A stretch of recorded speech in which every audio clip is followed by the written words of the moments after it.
కలుగుగాక. దేవుని బిడ్డలారా, ఉదయకాలం ఈ దినం దేవుని వాగ్దానం చేస్తూ దేవుని నామాన్ని మహిమపరుస్తున్న దేవుని బిడ్డలందరూ ప్రత్యేకమైన వందనాలు. దేవుని బిడ్డలారా, మీ అందరూ బాగున్నారా? ఉదయకాలంలో దైవికంగా దీవించబడడానికి ఆశపడుతున్నారా? దేవుడి ఈరోజు అంతా ఏం మాట్లాడుతున్నాడు చూద్దామా? పరిశుద్ధ లేఖన గ్రంథం నుంచి సామెతలు 6వ అధ్యాయము 4వ వచనం చదువుకుందాం. నీ కన్నులకు నిద్ర అయినను, నీ కన్నులకు కురుకుపాటైనను రానియము. వేటగాని చేతిలో నుండి లేడి తప్పించుకున్నట్లును, ఎరుగువాని చేతిలో నుండి పక్షి తప్పించుకున్నట్లు తప్పించుకును. సోమరి చీమల ఎదురుకు వెళ్ళకు, వాటిని అంత కనిపెట్టి జ్ఞానం తెచ్చుకోను. దేవుని పిల్లలే, ఈరోజు దేవుడు మనకి జ్ఞానం చాలా అవసరం అనే విషయాన్ని మాట్లాడుతున్నాడు. ఉదయకాలంలో దైవికంగా దేవుడి మనతో ఏం మాట్లాడుతున్నాడని ఆశపడుతున్నాడు. ప్రతి ఒక్కరితో దేవుడు మాట్లాడుతున్నాడు.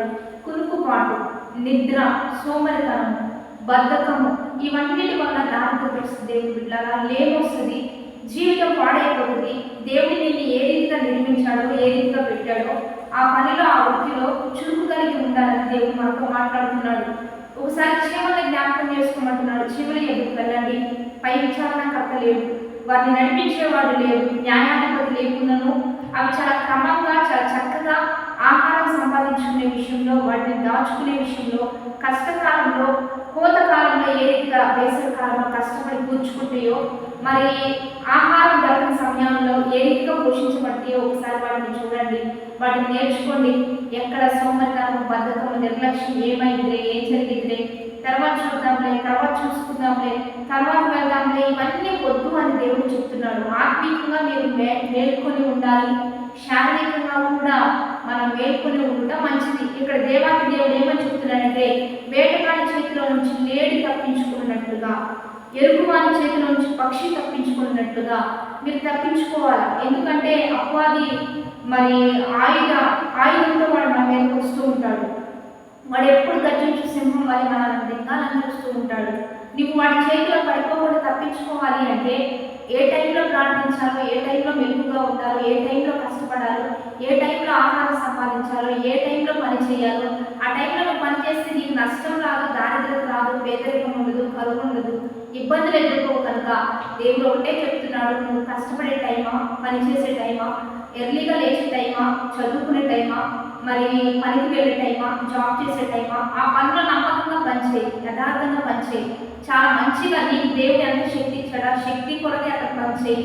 మంచి పేరు తెచ్చుకో. దేవుడు నిన్ను అద్భుతంగా పోషించాలని ఆశపడుతూనే ఈ మాటలు నీకు ఇస్తూ ఉన్నాడు. కాబట్టి దైవికంగా దీవించబడాలి. ఎందుకంటే నీవు ఈ టైంలో పని చేసుకుంటే నువ్వు కష్టకాలంలో పోషించబడతావు, కరువు కాలంలో దీవించబడతావు. ఇదే దేవుడు మనతో మాట్లాడుతున్నాడు. చురుకుగా ఉండటం గొప్ప ధన్యత. యోసేపు ఎక్కడ అడుగు పెడితే అక్కడ మరి అద్భుతంగా ఫలించాడు. ఆ యోసేపుకున్న పేరు ఏంటంటే ఫలించడి కొమ్మ. ఆయన శాఖలు ఆయన విస్తరించినాయి అంట ఆ ప్రాంతంలో. అవి గోడల మీద కూడా మరి వ్యాప్తి చెందినట్లుగా మన బైబిల్ లేఖన గ్రంథంలో చూస్తాం. కాబట్టి దేవుని బిడ్డలారా, యవనస్తులా, చిన్న బిడ్డలా, చదువుకుంటున్నారా, కుటుంబమా, వ్యాపారమా, వృత్యా, ఉద్యోగమా, మీరు ఏ స్థితిలో ఉన్నారో కొంచెం కష్టపడండి, నమ్మకంగా ఉండండి, ఎర్లీగా లేవండి, దైవికంగా దీవించబడదాం, ఆత్మీయంగా బలం పొందుదాం, ప్రార్థన చేద్దాం. పరిశుద్ధ మోహనద గొప్ప దేవ, ఈ ఉదయకాలమే మీరు మాతో మాట్లాడుతున్నారు. మేము చురుకుగా ఉండాలని, కష్టపడి పనిచేయాలని, మేము ఎక్కడ సోమరితనం, నిద్ర, బద్ధకం, కృంగుబాటు, మంచుతనం, నిర్లక్ష్యం ఇదేది మా జీవితంలో రాబోదయ్యా.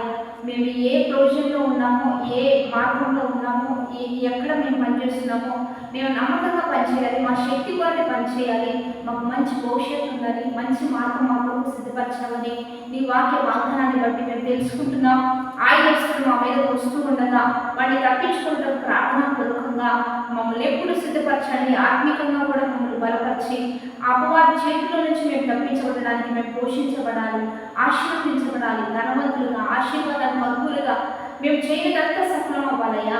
ఎక్కడ అపవాది చేతిలో పడిపోయి నలిగిపోకుండా సంతోషంగా సంపూర్ణ ఆశీర్వాదాలు పొందుకునే కృప మాకును బిడ్డలందరికీ దయచేస్తుంది. నామానికి మహిమ తెచ్చుకోండి. బర్త్డేస్, మ్యారేజ్ చేసిన వారికి దీవెనిస్తూ ఈ ఘనమైన నామానికి మహిమ తెచ్చుకోమని ప్రభువైన యేసుక్రీస్తు నామం పేరిట అడిగి వేడుకొని ప్రార్థిస్తున్నాము గొప్ప తండ్రి, ఆమేన్. మంచి లైక్, షేర్, కామెంట్ చేయండి. దైవికంగా దీవించబడదాం, మనందరం కూడా దైవికంగా సిద్ధపడదాం. Happy blessed day.